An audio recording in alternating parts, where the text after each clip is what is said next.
Сәлем, тағдырлар арнасының тыңдармандары. Менің каналыма қош келдіңіздер. Маған тіркеліп лайк басуды ұмытпаңыздар.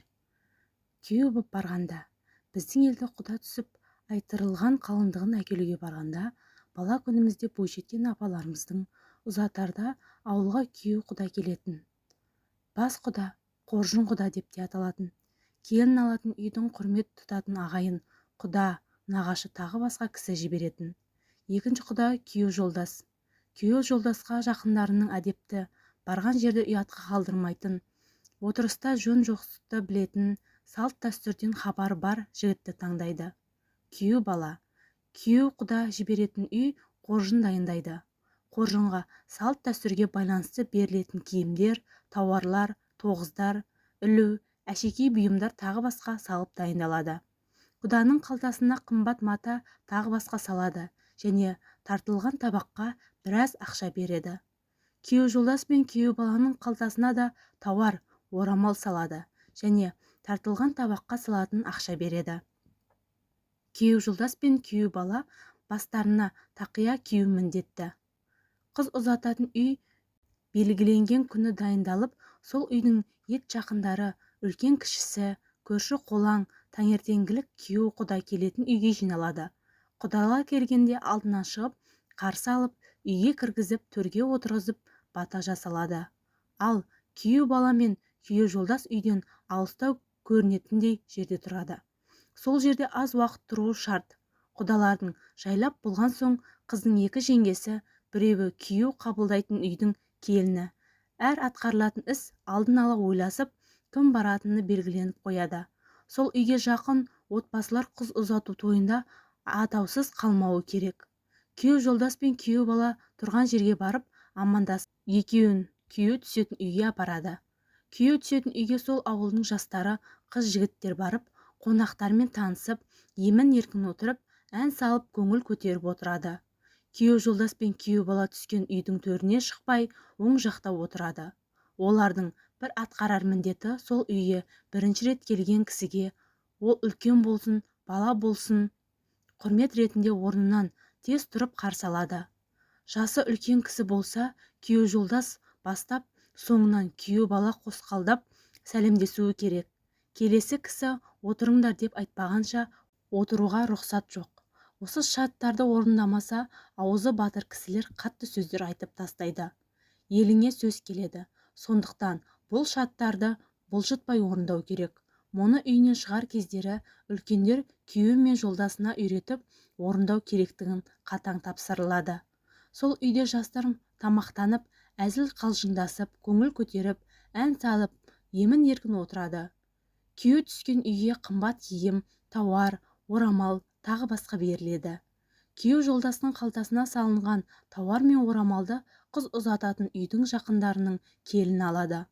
Қайын-атаның үйіндегі тамақ дайын болған соң, күйеу жолдас пен күйеу баланың екі жеңгесі ертіп, құдалар отырған үйге әкеліп, үйге кірерде шоққа май түтетіп, бисмилля деп ескетеді. Сонан соң үйге кіргізіп, үлкендерге сәлем бергізеді. Кейін жастар көрші үйде не келесі бөлмеде отырып тамақтанады. Тартылған әр табаққа ақша салып отыруы шарт. Құда күту келген құдаларды сынап отырады. Бұрыннан келе жатқан құдалар орындайтын міндеттер мен шарттары бар. Кейбір шарттар ауырлау да келеді. Қыз алу оңай емес. Сондықтан жаңа құдалардың айтқанын орындау міндет. Кейбір ауылдың құда күтуі ауырлау болса, кей ауылдың құда күтуі қиындау бола бермейді. Шарттар жақсы бата беру, қалтаға салынған тауарларды беру, құданың қалтасына қарау деп аталады. Сол үйге жақын отбасының әйелі қалта қарауды алады. Тартылған табаққа ақша салу тағы басқа. Сол ауылдың қалыңқұмар кісілері, құдалары әурелеп жататын. Керегеден құданы бақанмен түрту тағы басқа әрекеттер. Оның жолын жасалуы керек. Бұл үрдіске орамал аз ақша беріп құтылады. Сол күні қыз ұзататын үйде той болып халықтың батасын алады. Той соңына таман қоржын ашылып, қоржынмен келген дүниелерді керегенің басына көлденеңнен бақан қыстырылып, қоржынның шыққан дүниелерді іліп қояды. Ел түгел көру керек.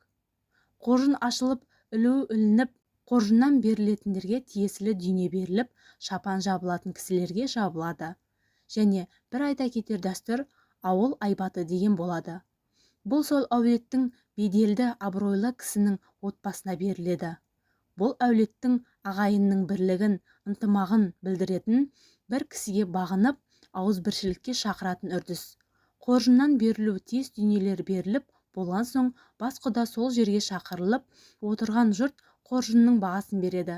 Сонан соң үлкендер жағынан бата жасалады. Сол түні құдалар, күйеу жолдас, күйеу бала сол үйде болып, жастар отырысы болады. Қызды таңертең ұзатады. Қызды ұзатарда жақсы киімдер кигізіп, басына қызыл орамал тартып, ата әжелеріне, ата-анасына жақындары жиналып отырған түйе әкеліп көрістіреді. Құдалар мен күйеу жолдас, күйеу бала үйге кіріп отырады. Сонан кейін үлкен атасы мен әжесі және қыз әкесі жастарға батасын береді. Жастар батаны түрегеліп тұрып алады. Бата жасалған соң, күйеу жолдас пен күйеу бала сол ауылдан не үйден шығып алыстау жерге дейін жаяу баруы керек. Күйеулер кетерде күйеу аттандырар деген салт бар. Оны да сол үйге жақын бір үйдің келіні реттермен алады.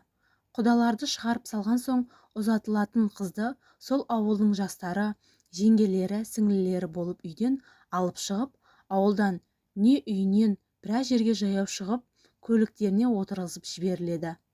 Құда күйеу келген атқарылар жұмыстар мен алатын реттер болады. Оны ағайынды ренжітпей, сол үйге жақын үйлердің келіндері атқарып алатын нәрселерді алады.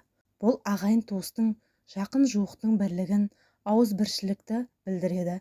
Реті келгенше жақындары атаусыз қалмайды. Қоржыннан тауар, орамал, сақина білезік, қариялардың шапан жабылатындарына шапан жабылып, үлкен әжелерге камзол, тағы басқа қымбат дүниелер беріледі. Үлкендердің ризашылығымен батасын алады. Иә, салт дәстүр ұлттың ұстанымы мен наным сенімінен құралып, тұрмыстық дәрежесінен білдіретін құнды дүние. Өзге халықтың айырмашылығын білдіріп тұратын өзіндік ерекше дүние.